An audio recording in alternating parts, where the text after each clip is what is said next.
Et alors, c'est le tour de Lionel Mathias, de A2M Proxy Metal. Alors, je ne l'ai pas dit, on a beaucoup d'entreprises du département de la Gironde. On se le permet, puisqu'après, on sera dans un roadshow, on ira aussi sur les territoires. Il y a d'ailleurs 2 entreprises au moins de la Haute-Gironde. Donc, la Haute-Gironde est présente en force. Je vous remercie d'être avec nous. Alors, vous Merci. êtes un peu comme Stéphane Peterson, c'est-à-dire que vous êtes un habitué un peu de Matransphonum. Vous êtes déjà venu, mais je crois il y a même 3 ans. Il y a 3 ans, j'avais participé à Matransphonum avec un diac flash Ouais. qui m'avait été donné au cours de la journée. Oui, par ITPM, si je me Par souviens bien. ITPM, Ouais, voilà. d'accord. Très bien. Alors, depuis tout ce temps, justement, là, c'est l'idée de se dire, vous, ça fait déjà un certain temps que vous êtes en train de déployer sur ces sujets numériques. Auparavant, on va peut-être quand même préciser un peu quels sont les métiers et les compétences de A2M Proxy Metal. C'est quoi votre cœur de métier? J'ai mis quelques images. Alors, il y a quelques images. Oui, à 2M Proxy Metal, nous sommes une PME située dans le Nord Blayais, que j'ai racheté maintenant, ça va faire 6 ans. A2M Proxy Metal, c'est un serrurier métallier plutôt dans le bâtiment. On fait beaucoup d'ouvrages à base d'acier, à base d'inox, plutôt destinés à la construction neuve. A2M, on est 40 personnes. On a sorti 5,8 millions, entre 5,8 millions et 6 millions d'euros de chiffre d'affaires. Et depuis que j'ai repris la société, après un passage dans un grand groupe du BTP, dont le siège est sur Bordeaux, la première étape de mon arrivée chez A2M, ça a été dans le slogan de mettre « innovant avec l'acier ». Je reste persuadé, et c'est pour ça qu'aujourd'hui, la transformation numérique chez A2M est bien avancée. Je reste persuadé que dans un métier qui est le bâtiment, qui existe depuis des centaines d'années, voire plusieurs années, si on n'innove pas, on aura du mal à recruter des gens, on aura du mal à faire venir les jeunes dans nos métiers, sachant que chez A2M, la complexité de nos fabrications, c'est qu'on a un modèle industriel pour la production de nos ouvrages, et ensuite ce sont des ouvrages que l'on vient monter sur du bâtiment. Donc bâtiment, c'est la contrainte du délai, la contrainte du temps, la contrainte de l'organisation du chantier. Et là-dessus, si on n'arrive pas à trouver des outils ou à mettre en place des outils, on va faire du mauvais bâtiment. On montrait quelques images là, de vos différentes compétences. Elles sont variées. Vous construisez partout, même dans les salles de concert. Ici aussi, si je ne dis pas de bêtises d'ailleurs. Alors historiquement, oui, A2M a participé ici à beaucoup d'ouvrages au sein de la salle. Et là, vous avez la photo des derniers ouvrages qu'on a posés à la salle Arena, à Florac, où on a fait donc tous les gradins. On a fait tous les garde-corps qui étaient sur les gradins. Et tout ça nous fait poser des questions, nous a fait poser des questions sur comment répondre plus rapidement à la demande de nos clients, de nos architectes, dans des contraintes de coût et des contraintes de délai. Il faut savoir que l'Arena a été livré quasiment avec un mois d'avance par rapport au délai initial. Donc tout ça, si vous voulez, ça a imposé que tous les corps de métier, y compris les nôtres, travaillent de concert et qu'on ait un travail beaucoup plus collaboratif. Donc là, on en arrive à la maquette numérique, quoi. Très bien, ça va être notre sujet justement. Un sujet d'ailleurs où vous avez été plutôt bien accompagné, parce que si je ne dis pas de bêtises, alors vous parliez tout à l'heure d'India que vous avez fait dans le forum, mais vous êtes par ailleurs un adhérent justement de l'UIMM qui a un atelier tout à l'heure. Vous êtes aussi au CREAD sur les sujets notamment de la maquette numérique, le CREAD qui avait avec le club Sobim il y a quelques années ici aussi proposé un atelier qui est très actif sur le sujet. Donc vous avez fait aussi pas mal appel à cet écosystème. Alors, vous m'avez dit des fois, je passe un peu pour un fou parce que j'ai des idées. Bon, mais c'est très bien. Vous faites du métal dans des salles de concert, vous passez pour un fou, c'est génial. Mais en tout cas, voilà, vous avez cherché aussi à aller chercher dans l'écosystème ces possibilités-là. Est-ce que vous pouvez nous dire un petit peu comment vous avez pu être justement aidé par ces différents acteurs? Il y a aussi l'Estia, si je ne dis pas de bêtises. Oui, alors la réflexion que j'ai menée depuis que je suis chez A2M Proxy Metal, c'était comment intégrer les jeunes et via l'UIMM auquel nous sommes adhérents, parce qu'on fabrique, donc on est plutôt un industriel avant d'être un bâtisseur. J'ai fait appel à 2 ingés qui sont venus de l'Estia, qui étaient venus sur, alors là c'était plus le pendant amélioration continue, mais dans amélioration continue aussi, c'est comment trouver les objets numériques demain qui nous permettent de répondre aux exigences de nos clients. Donc j'ai eu deux jeunes ingés qui sont venus pendant 2 mois. qui ont mis le lead en place. Et l'année dernière, j'avais répondu à un appel à projet avec l'Université de Bordeaux qui était Disrupt Campus. En plus, qui sont intervenus ici l'année dernière. Qui sont intervenus. Donc on a eu 4 jeunes qui sont venus. Alors là, c'est un petit peu ce que tu disais tout à l'heure, Antoine. J'ai proposé un sujet qui est très régional, à savoir comment connecter les barriques de stockage dans le Cognac. D'où m'est venue cette idée, c'est qu'A2M fabrique des racks métalliques qui sont support des barriques dans les chais que l'on trouve dans le Cognac. Et quand on montait nos ouvrages, on avait accès, si vous voulez, aux autres chais et on se rendait compte qu'il y avait beaucoup de monde qui rentrait, qui sortait. Les barriques, on les bouge, on les descend, on les vide, on les remplit. Et tout ça encore à la méthode manuelle. Donc la réflexion que j'ai lancée, et ça a été le sujet du Disrupt Campus qu'on a fait l'année dernière, c'était de dire comment on peut apporter avec le numérique une connexion de la barrique.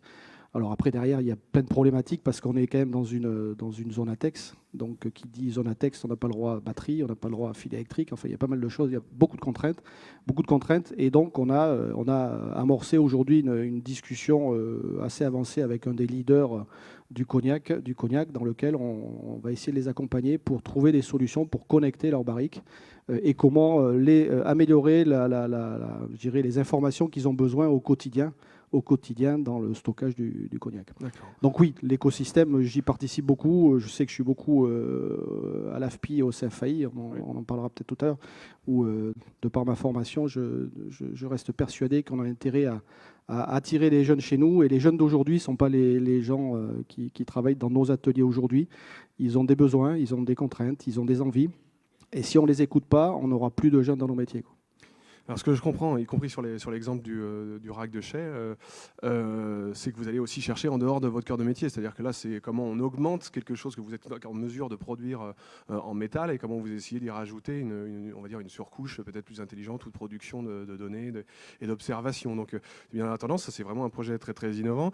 Il y a aussi l'aspect, vous l'évoquiez tout à l'heure, sur la maquette numérique du bâtiment qui vous donne un autre rôle, on va dire, à votre bureau d'études. Et si je comprends bien, enfin, dans les dispositifs qui vous sont soutenus, y compris le chèque transformation numérique d'ailleurs de la région, qui est, si vous ne le connaissez pas encore, un dispositif de soutien des services numériques de la région pour accompagner la transformation numérique et le soutien sur des prestations, pas sur la partie conseil, là, mais sur les prestations que vous pouvez demander, y compris en logiciel.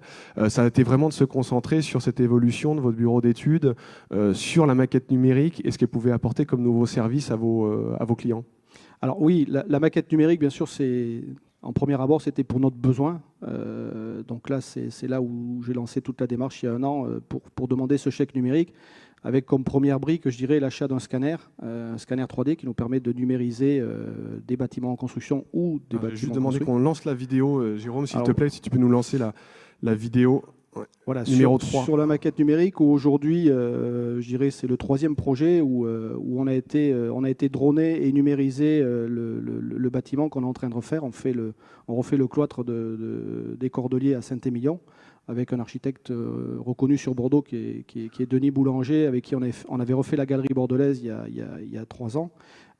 Pourquoi on a fait une numérisation de ce bâtiment? C'est qu'on vient reconstruire quelque chose sur de l'existant. Et si on n'avait pas numérisé ou aller rechercher exactement les points, on n'aurait pas pu produire les ouvrages dans le respect du délai que le client demandait, dans le respect des codes, parce que c'est un vieux bâtiment qui date du 9e ou 10e siècle, je crois. Et donc là-dessus, on a eu besoin de cette numérisation qui nous a permis derrière de modéliser via nos logiciels 3D qu'on utilise depuis plusieurs années chez A2M, modéliser tous les ouvrages qu'on est venu monter. Donc aujourd'hui, la charpente est terminée, on doit faire la couverture du cloître la semaine prochaine. Donc c'est un projet qui est quasiment terminé. Très bien, mais la vidéo va continuer de dérouler parce qu'après on voit en effet ce que vous proposez, on commence déjà à voir les structures qui sont proposées dessus et on comprend bien l'intérêt de la précision de ce modèle pour que vous puissiez être le plus clair. J'imagine qu'ensuite ça permet de travailler aussi avec différents corps de métier pour échanger sur les maquettes et collaborer autrement. Alors oui, aujourd'hui, tout le monde parle de BIM, mais peu de gens en font. Pour peut-être le redire, hein, le BIM, c'est... BIM, alors Building, Information Modeling, donc c'est maquette numérique des ouvrages. Aujourd'hui, la problématique que l'on a, nous, dans nos marchés, qui sont des marchés du bâtiment, c'est que vous avez des grands groupes jusqu'à l'artisan. Donc on a une panoplie de corps de métier et de tailles d'entreprises différentes qu'il est difficile de faire travailler de manière collaborative. Donc aujourd'hui, il n'y a pas encore d'impulsion obligatoire de l'État ou sur les marchés, même si on en parle beaucoup avec le BIM 2022. Hein, on a entendu parler de ce projet de rendre obligatoire la maquette numérique. Oui, la maquette numérique doit servir à tous les corps de métier. Oui, elle doit nous permettre de diminuer les déchets. Quand vous passez, enfin vous êtes tous passés à côté de chantier, vous voyez les bennes, excusez-moi le terme, dégueuler de matériaux. Et quand on parle aujourd'hui de construction durable ou de respect de l'environnement, moi je suis outré et je dirais que demain la maquette numérique, par exemple pour un plaquiste, devrait lui permettre de commander beaucoup plus précisément son besoin. Aujourd'hui, on commande je parle du plaquiste, je n'ai rien contre les plaquistes, hein, c'est pareil pour les autres corps de métier, mais aujourd'hui, on commande et puis s'il en manque, on recommande une palette et puis ce qui reste, ça part à la benne. Donc aujourd'hui, oui, la maquette doit nous permettre d'être beaucoup plus précis dans nos approvisionnements, dans les interfaces, parce que l'interface aujourd'hui, les non-qualités sur la construction sont principalement dues à des interfaces qui n'ont pas été anticipées. Une poutre béton avec une canalisation qui arrive, voilà, on adapte, vous le voyez, hein, vous voyez beaucoup ce qu'on fait sur les chantiers. Donc oui, la maquette numérique, oui, pour une collaboration tout au long du projet, et tout ça nous permettra de faire des bâtiments plus rapidement, moins chers et plus durables. Donc j'imagine que ça se traduit par une évolution de l'équipe dans le bureau d'études avec des profils peut-être aussi spécifiques, faciles ou pas à trouver. Aujourd'hui, le bureau d'études, il représente quoi dans la société ? Aujourd'hui, on est 12 au niveau du bureau d'études, au niveau du suivi de projet. Donc sur 40, on est un peu plus de 25%. Et avec une offre maintenant qui s'appelle justement A2BIM. Donc vous avez packagé une offre sur le BIM ? Oui, je dirais que voilà, la transformation numérique, le chèque numérique nous a permis d'investir donc, dans le scanner, de remettre à jour notre parc de PC, parce que bien sûr, la maquette numérique le nuage de points demande beaucoup de capacité au niveau de nos PC. Donc on a remis à jour tout notre parc de PC et on a remis à jour toutes nos licences aussi de logiciels 3D. Et le rachat d'un autre logiciel qui nous permet de communiquer plus facilement avec les autres corps de métier et les architectes, Revit pour ne pas le nommer. Donc ça, c'est le chèque numérique, c'est un investissement d'A2M de 130 000 euros avec une aide de la région de 60 000 euros. Très bien. Et aujourd'hui, l'impact de ce bureau d'études en chiffre d'affaires, parce qu'on parle de l'innovation en elle-même, ça vous permet finalement d'être dans une diversification, dans peut-être une plus grande visibilité. À terme, en termes justement de retour sur investissement, c'est quelque chose que vous ressentez aujourd'hui ? Aujourd'hui, oui, on a signé notre première commande d'assistante BIM avec un autre corps de métier, pas plus tard qu'il y a 15 jours. Donc oui, c'est un besoin aujourd'hui. Pourquoi ? Parce que beaucoup de sociétés n'ont pas encore fait le pas. Il faut former. Donc moi, j'ai formé un de mes chefs de projet à faire un master BIM. On a formé des équipes à utiliser le scanner. On a formé des équipes à faire la maquette numérique. Donc tout ça, ça a un coût. Et aujourd'hui, beaucoup d'entreprises disent il n'y a pas de retour d'investissement parce qu'aujourd'hui, vous allez voir un client, vous lui dites OK, j'arrive avec un projet, je vous propose la maquette numérique, il vous dit au même prix. Non, il y a un investissement, donc c'est compliqué à vendre aujourd'hui. Mais par contre, je reste persuadé qu'il y a beaucoup de corps de métier qui, petit à petit, vont y trouver un intérêt et vont venir vers A2BIM. Alors A2BIM, assistance, accompagnement à la maquette numérique. Pourquoi je parle de ça ? C'est que nous, on l'utilise au quotidien, donc on va savoir répondre aux besoins du plaquiste, de l'électricien, parce qu'on est dans le bâtiment. Très bien. Eh bien, écoutez, je vous remercie pour ce témoignage. Peut-être un dernier mot peut-être à nos auditeurs avant qu'ils filent dans leurs ateliers.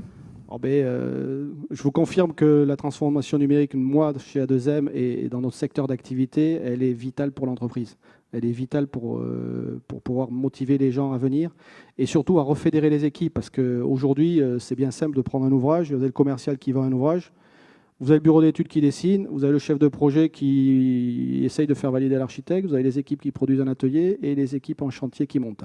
Si aujourd'hui vous n'avez pas un moyen de communiquer facilement, et je dirais que l'objectif, j'ai refixé un objectif cette année à A2M, c'est de diminuer la consommation de papier. C'est bête, mais aujourd'hui on consomme du papier, les plans on en donne par centaines. Je leur ai dit aujourd'hui, on diminue la consommation de papier parce que je veux que vous arriviez à communiquer avec le numérique. Donc la prochaine brique, c'est un investissement sur des tablettes que je donnerai aux chefs d'équipe. Alors, en atelier, je dirais que ce sera la fin, mais surtout en chantier, pour qu'à un moment donné, ils aient en visu 3D les ouvrages qu'on a montés. Très bien. Merci beaucoup pour ce témoignage. On peut applaudir nos 3 intervenants. Je les remercie beaucoup pour ces différents éléments qui nous donnent un bon exemple de la façon dont, quand on a pensé aussi une vision, une façon de faire évoluer le modèle de l'entreprise, ça vient aussi tirer pas mal de sujets liés aux collaborateurs, à la formation et à différents sujets peut-être plus opérationnels, plus organisationnels dans l'entreprise. Donc je vous remercie pour ces témoignages. On a un tout petit peu de retard, mais je pense que c'est encore gérable. Merci Lionel. Je vous propose